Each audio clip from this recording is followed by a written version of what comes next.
Langsung saja kita akan membahas mengenai kecerdasan buatan atau artificial intelligence.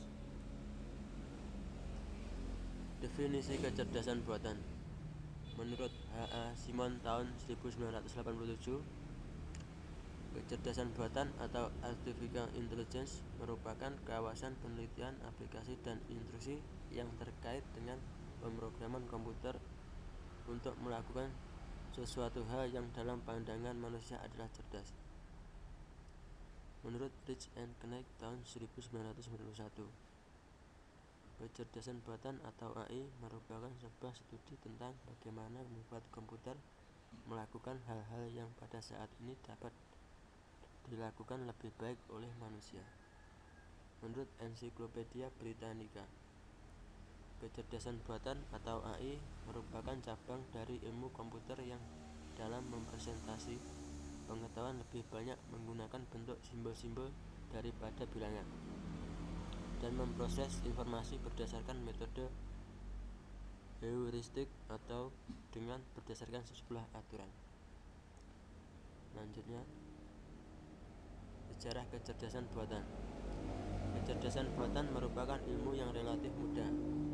Pada tahun 1950-an, para ilmuwan dan peneliti memulai memikirkan bagaimana agar mesin dapat melakukan pekerjaannya seperti yang bisa dilakukan oleh manusia.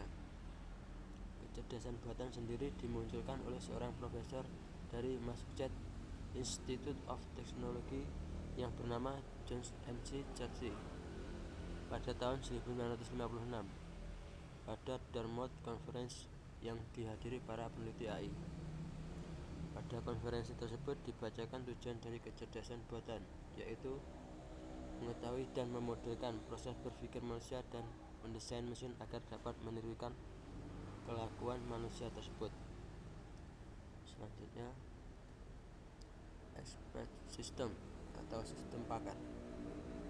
Suatu program AI yang berisi basis pengetahuan dan mesin inferensi, seperti layaknya seorang pakar, berfungsi sebagai konsultan, tidak untuk menggantikan kemampuan seorang pakar, berisi pengetahuan dari para pakar, dan dapat digunakan untuk menjawab pertanyaan, memecahkan masalah, dan membuat keputusan. Selanjutnya, definisi sistem pakar.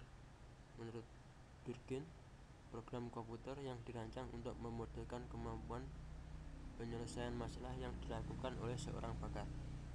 Menurut Ignacio, suatu model dan prosedur yang berkaitan dalam suatu domain tertentu, di mana tingkat keahliannya dapat dibandingkan dengan keahlian seorang pakar. Menurut Giarantano dan Riley, suatu sistem komputer yang bisa menyamai atau meniru kemampuan seorang pakar.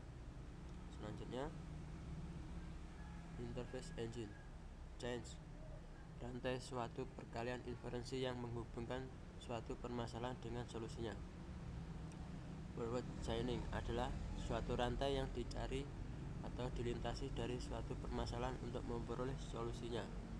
Cara lain menggambarkannya dengan penalaran dari fakta menuju konklusi yang terdapat dari fakta.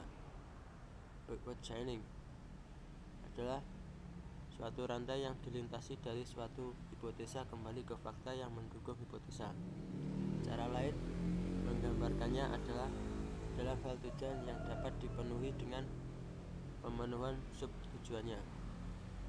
Selanjutnya, forward chaining.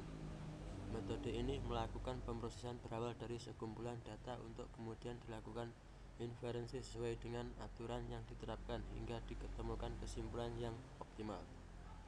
Mesin inferensi akan terus melakukan looping pada prosesnya untuk mencapai hasil keputusan yang sesuai. Kelebihan metode forward chaining ini adalah data baru dapat dimasukkan kemudian ke dalam tabel database inferensi dan kemungkinan untuk melakukan perubahan interface rules.